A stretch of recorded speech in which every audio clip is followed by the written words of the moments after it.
All right, you've finished your piece and you are ready to bind off. Here's how to do it. You start, we're going to bind off knitwise.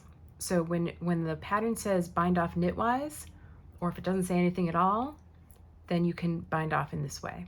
You're going to knit 2, 1, 2.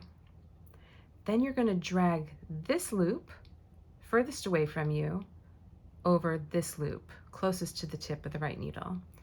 So you're going to go from left to right and over and off. Now we always want to have 2 stitches on the right needle, so we're going to knit another one and then drag over and off. So let me do this a few times so that you can see what it looks like in a flowing way. But I have broken this down step by step in your ebook, so be sure to check that out as well to break it down. Now, let's say that the pattern says bind off purlwise. You're going to purl the next stitch, but the dragging is the same. Purl the next stitch, so in other words, the yarn is in front of the work, right? So in front, purl,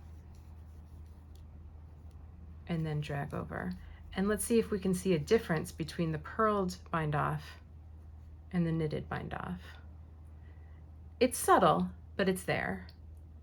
So you can see the purl bumps here compared to really just the braids here. And then you're going to continue binding off all the way to the end of the row until you get to the last 2 stitches, and then you drag the second to last stitch over the last stitch, and then usually, according to the patterns, you will cut the yarn and draw it through the last loop. Leave yourself a good tail so that you can weave in the ends. Don't be chintzy, don't just give it a couple of inches. Give yourself, 6 to 8 inches is usually plenty.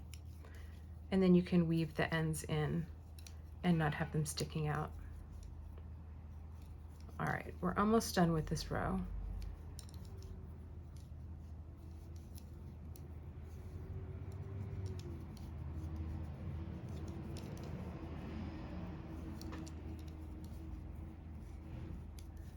And there you have it. A bound off edge.